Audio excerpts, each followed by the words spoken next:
Гласот на Америка на македонски. Преку една деценија вашиот прозорец кон САД.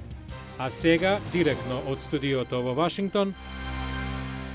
Добро вечер, го гледате ТВ журналот Ньюсфлеш на Гласот на Америка на македонски јазика. Со вас во оваа емисија ќе биде Јулија Велковска. Ужас во Колорадо. Најмалку 14 лица убиени, а 50 повредени, кога напаѓач отворил оган во кино во предградие на Денвер на премиерата на новиот филм за Бетмен, соопшти полицијата. Еве ги на новите моменти.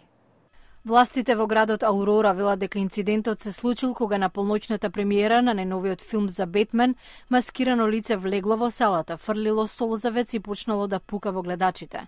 Полицијата соопшти дека успеала веднаш да го приведе напаѓачот, кој бил вооружен со пиштол и со пушка. За сега се верува дека немал соучесник. Во соопштението на Белата куќа, председателот Барак Обама изјави дека со сопругата Мишел се шокирани и во жалост поради страшниот и трагичен настан.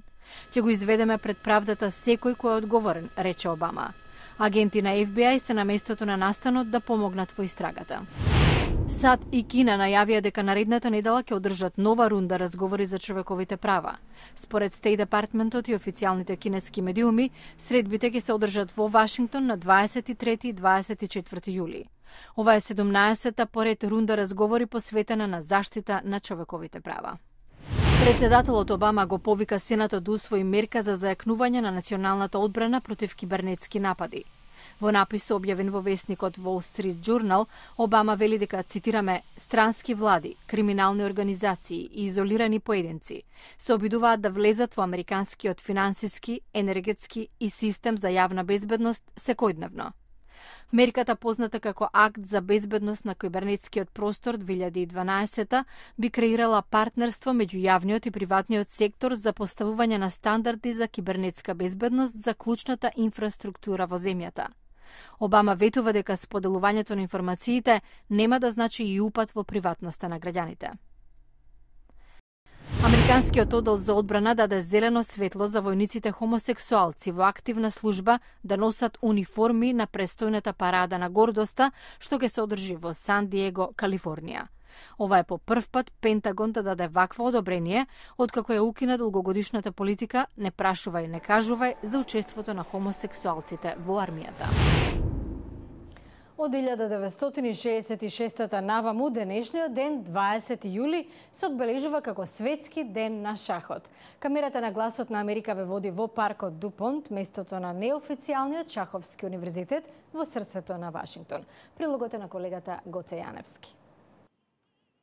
Летната горештина не е пречка ентузијастите да си ги измерат силите на шаховските табли во овој парк во близина на Белата куќа, попознат како Шаховски универзитет на Вашингтон. Тука, во секое време од денот и во најголем дел од годината, може да најдете соиграч, а за $10 на час и инструктор. Се разбира доколку гордоста ви дозволи да признаете дека тоа ви е потребно. Сепак, за мнозинството од посетителите, ова е место за релаксација преку партија шах. Аџивај тука доаѓа веќе 10 години. Она што го знае за шахот го научил во паркот, а играта за него е пред се дружење. Но има и такви кои шахот го разбираат со сета сериозност. Ерик Робинсон е со црно-белите фигури од своите 20 години. За шахот говори со пасија. Предпочита да игра користејќи модерни стратегии. Вложува во усовршување на своите вештини и секогаш кога ќе најде минута-две слободно време, доаѓа тука. Вашингтон нема вистински шаховски клуб. Ова тука е нашата шаховска заедница, разновидна група на луѓе кои сакаат да играат. Мнозинството се познаваме и секој е добредојден. Помеѓу редовните посетители се и двајца мајстори. За жал немаме локален велемајстор. Вели, шахот во САД е во стагнација и додава, ни треба некој како Боби Фишер.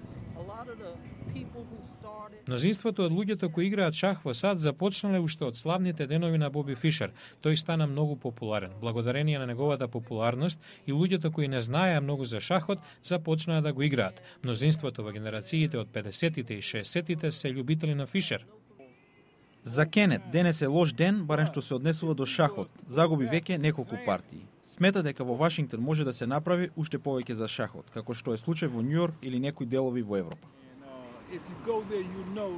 Во Њујорк ќе видите различна атмосфера. Инвестирале повеќе во популаризација на играта. Може да најдете подобри шахисти.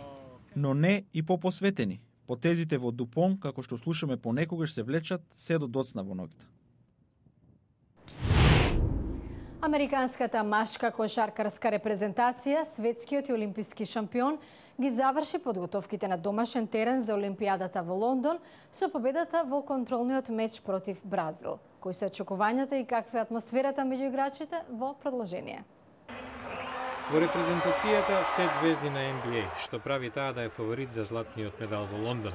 На неодамнешниот контролен надпревар во Вашингтон САД играа против Бразил. На почетокот доминираше бразилската екипа во која има 4 играчи од NBA, но американците потоа презедоа ситуацијата во своји раце и на крајот славеа со резултат 80-69. Селекторот Мајк Крижевски е задоволен од она што тимот досега го покажа. Еве како гледа на Лондон. Ако освоиме злато, тоа ќе се случи бидејќи играме добро во одбраната. Коби Брајант од Лос Анџелес Лейкерс е голем оптимист. Имаме одговорност како професионалци со вистинска фокусираност повторно да се вратиме со злато, но јас не гледам на тоа како на притисок или пречка. На иста линија е и Леброн Джеймс.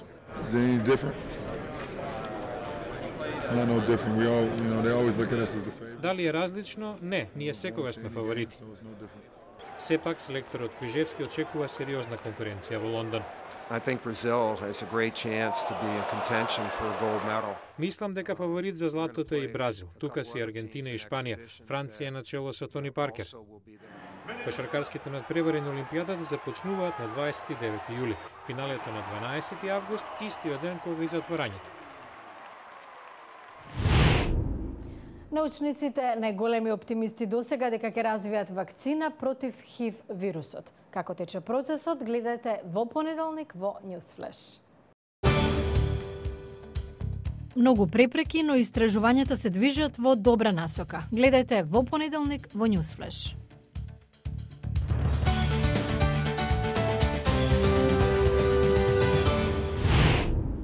Ова е се за денеска, го гледавте Newsflash на гласот на Америка на македонски, јас сум Јулија Велковска. За најново од САД и светот, појдете на нашата веб страница glasnaamerika.com, а станете наш пријател на Facebook. Имајте пријатна вечер и убав викенд. Ви благодарам на вниманието и гледајте не в понеделник.